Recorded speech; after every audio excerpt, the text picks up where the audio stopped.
ہمارے پاس جب لوگ آتے ہیں اور وہ داخل طریقت ہوتے ہیں تو ہم جو بنیادی چیزیں ان کو بتاتے ہیں تو ان میں سے ایک چیز یہ لازمی بتاتے ہیں کہ رزق پاک نہیں ہوگا تو باطن روشن نہیں ہوگا. یہ بنیادی بات ہے. اگر رزق پاک نہیں ہے تو میرے حضور نے ارشاد فرمایا کہ ایک بندہ سفر کر کے کعبۃ اللہ کے صحن میں پہنچتا ہے اور کعبے کے پردوں کو تھام لا ہے وہ یمد یدیہ اور لمبے لمبے ہاتھ کر کے کہتا ہے اے اللہ, لیکن اس کا کھانا حرام ہے, اس کا پینا حرام ہے, اس کا لباس حرام ہے, وہ غزیہ بالحرام, اس کو غذا حرام سے دی گئی ہے. میرے حضور نے فرمایا اس کی کوئی دعا قبول نہیں ہوگی.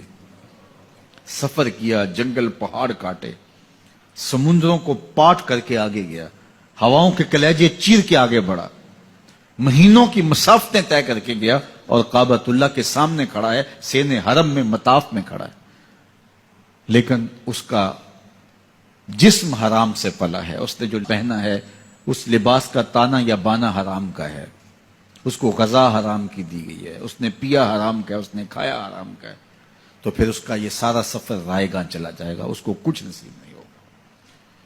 تو سب سے پہلی شرط اس عنوان سے عقل حلال ہے.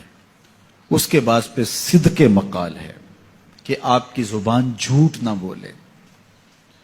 جب کوئی شخص جھوٹ بولتا ہے, روحانیات تو دور کی بات ہے, اللہ کے فرشتے اس سے 1 میل دور ہٹ جاتے ہیں. جب کوئی شخص جھوٹ بولتا ہے تو حدیث پاک میں آتا ہے اس کے منہ سے ایک خاص قسم کی بدبو نکلتی ہے. اس بدبو کو ہم نہیں سونگھ پاتے لیکن فرشتے سونگھ لیتے ہیں, چونکہ فرشتے انتہائی حساس مخلوق ہے اور وہ جھوٹ کی وجہ سے نکلنے والی بدبو کو سونگھتے ہیں. اللہ نے حضرت امام اعظم امام ابو حنیفہ رضی اللہ تعالیٰ عنہ کو یہ بصیرت عطا کی تھی اور یہ باطنی نظر بخشی تھی کہ جب کوئی شخص وضو کرتا تھا تو اس کے وضو کے پانی سے پہچان لیتے تھے کہ یہ کس گناہ کا مجرم ہے. جب بندہ وضو کرتا ہے تو وضو سے ہاتھوں کے گناہ جھڑتے ہیں, منہ کے گناہ جھڑتے ہیں, تو وہ وضو کے پانی سے اس بات کو محسوس کرتے تھے. اللہ نے ان کو وہ بصیرت عطا کی تھی, لیکن انہوں نے اللہ کی بارگاہ میں عرض کی مالک مجھ سے یہ چیز چھین لے, یہ چیز مجھے نہیں چاہیے. لوگوں کے بارے میں جو ہے وہ ایسا گمان پھر پیدا ہوتا ہے. تو فرشتوں کو اللہ نے وہ حساس جو ہے وہ پاکیزہ وجود دیا, اور ان کی حس ایسی ہے کہ وہ بدبو جو انسان بولتا ہے اور لفظوں سے جو اثرات نکلتے ہیں وہ محسوس کرتے ہیں. تو جب کوئی شخص جھوٹ بولتا ہے تو اس کے جسم سے, اس کی زبان سے جھوٹ کے ساتھ بدبو نکلتی ہے. اللہ کے فرشتے 1 میل دور تک پیچھے ہٹ جاتے ہیں. تو مجھے بتائیے جو شخص جھوٹ بولتا ہو کیا اسے کوئی روحانی مرتبہ مل سکتا ہے؟ یہ سوچا بھی نہیں جا سکتا, یہ امکانات سے ہی نہیں ہے. اللہ کے محبوب علیہ السلام سے پوچھا گیا کہ حضور کوئی مسلمان کوئی مومن کیا بزدل ہو سکتا ہے؟ فرمایا نہیں, وہ بہادر ہوتا ہے, لیکن ہو سکتا ہے کبھی اس سے بزدلی بھی سرزد ہو جائے. انسانی کمزوری ہے, کبھی انسان بہت طاقت میں ہوتا ہے, کبھی انسان کمزور بھی پڑ جاتا ہے. فرمایا ہو سکتا ہے کبھی اس سے ہو بھی جائے. پھر پوچھا کہ بخل کر سکتا ہے؟ فرمایا نہیں, مومن سخی ہوتا ہے لیکن ہو سکتا ہے کبھی اس سے بخل بھی ہو جائے. کبھی کبھی دولت اسے اچھی بھی لگنے لگ جاتی ہے, جس طرح فرمایا گیا کہ اولاد مبخلتن مجبنتن, یہ جو اولاد ہوتی ہے یہ بندے کو بخیل بھی بنا دیتی ہے اور بزدل بھی بنا دیتی ہے. جب اولاد نہیں ہوتی تو بندہ سخی بھی ہوتا ہے اور بندہ جو ہے وہ مشکل حالات میں بھی کود جاتا ہے, لیکن جب اولاد ہوتی ہے تو پھر مشکل حالات میں کودنے سے پہلے سوچتا ہے میرے بچے ہیں یتیم ہو جائیں گے. اس کو یہ خیال آتا ہے, پہلے ایسے مال لٹاتا ہے لیکن اولاد ہو جائے تو پھر وہ اولاد کا سوچتا ہے کہ ان کے لیے کچھ میں جمع کر لوں. تو اولاد فرمایا میرے حضور نے کہ مبخلہ و مجبنہ, یہ بخیل بھی کر دیتی ہے اور یہ کمزور اور بزدل بھی بنا دیتی ہے. تو مومن ہوتا بہادر ہے لیکن ہو سکتا ہے کبھی اس سے بزدلی بھی ہو جائے. مومن سخی ہوتا ہے لیکن کبھی ہو سکتا ہے اس سے بخل بھی ہو جائے. لیکن تیسرا سوال حضور سے پوچھا گیا کہ مومن جھوٹا ہو سکتا ہے؟ تو اس پہ 2 ٹوک کہا, نہیں جھوٹا نہیں ہو سکتا. یہ نہیں ہو سکتا کہ مومن ہو اور جھوٹا ہو, وہ سچ بولنے والا ہوگا. تو عقل حلال اور صدق مقال, یہ 2 خوبیاں جو ہیں یہ اہل اللہ کا ترائے امتیاز ہے, اور یہ مجھے اور آپ کو اختیار کرنی چاہیے.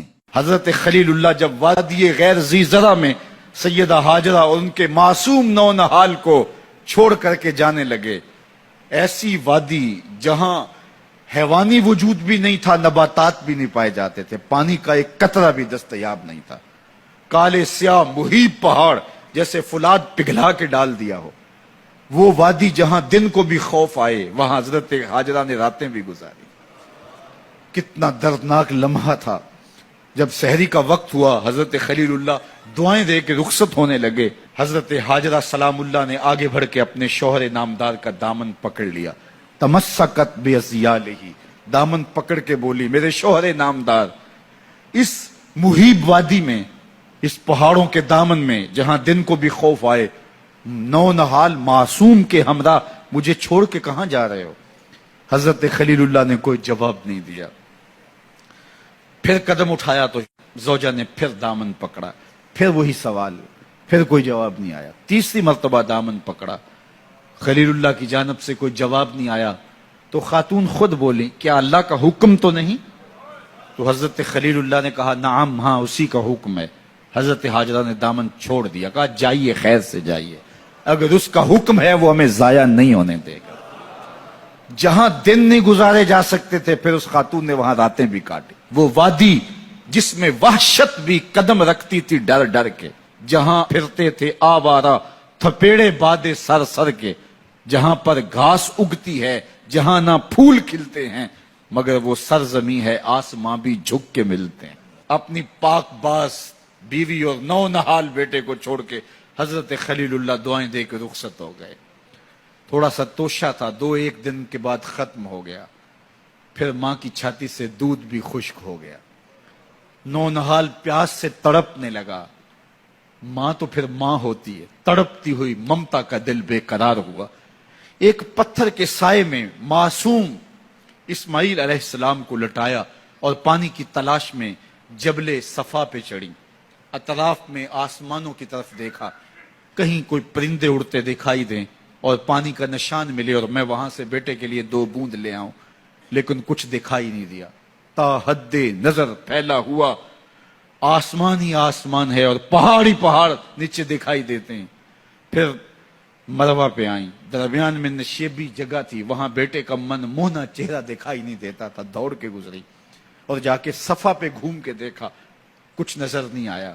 ادھر بھی دیکھ لیا، ادھر بھی دیکھ لیا، لیکن ماں تھی. پھر دوبارہ صفا پہ آئی، صفا پہ دیکھا، کچھ دکھائی نہیں دیا. پھر تڑپ کے مروہ پہ آئیں، وہاں پھر دیکھا، کچھ دکھائی نہیں دیا. پھر صفا پہ آئی، کبھی صفا پہ کبھی مروہ پہ. تڑپتی ہوئی ماں کی ممتا، بے قرار دل. ادھر پانی کی پیاس سے تڑپتا ہوا معصوم اسماعیل پتھر کی اوٹ میں. درمیان سے ماں گزرتی ہے تو بھاگ کے گزرتی ہے کہ بیٹے کا من مونا چہرہ بھی نگاہوں کے سامنے رہے. ذرا منظر تو دیکھو کتنا دل آویز ہے. اللہ اکبر. سینوں میں پتے پانی ہو جائیں، پتھر بھی ہو تو پگھل جائے اس زہرہ گداز داستان سے، لیکن اللہ پر توکل اور ماں کی بے قراریاں، کبھی صفا پہ کبھی مروہ پہ، زبان پہ شکایت نہیں ہے. پھر جب مروہ پہ پہنچتی ہیں، 7 چکر مکمل ہو گئے، تو ادھر کیا دیکھا کہ معصوم اسماعیل ایڑیاں رگڑ رہا ہے. ماں کا دل ڈولنے لگا کہ بیٹا آخری لمحوں میں. دوڑی کہ بیٹے کو جا کے اپنی چھاتی سے چمٹاؤں، ہو سکتا ہے 2 قطرے دودھ کے اس کی زندگی کی آس بندھا دیں. تو ماں دوڑتی ہوئی آئی، لیکن جب قریب آئی تو منظر بدلا ہوا تھا. معصوم کی ایڑیوں کے رگڑنے سے تازہ چشمہ پھوٹ رہا ہے. پانی ہے کہ بے قابو ہونا چاہ رہا ہے. آگے بڑھی، جلدی جلدی مٹی کی منڈھیری کرتے ہوئے کہا، زم زم، رک جا رک جا. اللہ اکبر. ہاجرہ سلام اللہ علیہا نے حضرت اسماعیل کی محبت اور اپنے رب پر توکل کی انوکھی اور البیلی داستان رقم کی. کہا، ہاجرہ تو نے بھی حد کر دی، لیکن قیامت تک تیری راہوں کو بھی جلوہ گاہ بنا دیں گے. یہاں نبی بھی دوڑیں گے، ولی بھی دوڑیں گے، غوث بھی دوڑیں گے، کتب اور ابدال بھی دوڑیں گے، شہنشاہ بھی دوڑیں گے، کج کلا بھی دوڑیں گے. یہ دوڑنا ہم عبادت بنا دیں گے. حتیٰ کہ امام الانبیاء بھی ان راہوں کی سائی کرتے رہے. عجیب رنگ، عجیب منظر اور عجیب کیف کا عالم. اچھا، یہاں رک کے ایک بات کرنا چاہوں گا. اگر آپ کی توجہ ہو، جہاں حضرت ہاجرہ دوڑی اور ان کے مبارک قدم وہاں لگے اور لگ کے ہٹ گئے، عارضی نسبت ہے، مستقل نسبت نہیں ہے. جہاں ان کے قدم لگ کے ہٹ گئے وہ جگہ تو جلوہ گاہ بن گئی، اور جہاں حضور خود جلوہ فرما ہے وہ گنبد خضرا جلوہ گاہ کیوں نہیں ہو سکتا ہے؟ اب یہ پانی جہاں حضرت اسماعیل کے قدم لگے، یہ پانی دنیا کا عظیم ترین پانی ہے، اور پھر اس کا پروٹوکول یہ ہے، اس کو کھڑے ہو کے پیا جاتا ہے۔ یار یہاں بھی روک کے ایک بات کہہ دوں، حضرت اسماعیل کے قدموں کو چھونے والے پانی کا پروٹوکول ہے کہ اس کے لیے کھڑے ہو جائیں، اور حضرت اسماعیل مسجد اقصی میں جس کے پیچھے کھڑے ہو کے نماز پڑھتے ہیں اس امام کے لیے کھڑے ہو کے مصطفیٰ جان رحمت پہ لاکھوں سلام پڑھ لیں تو اس میں شرک کہاں سے آ جائے گا؟ تو یہ تکریم ہے، یہ عزت ہے اس پانی کی کہ اس نے حضرت ذبیح اللہ کے قدم چھوئے ہیں۔ تو یہ سارا حج، اللہ اکبر، ہمیں ہمارے ماضی سے جوڑتا ہے۔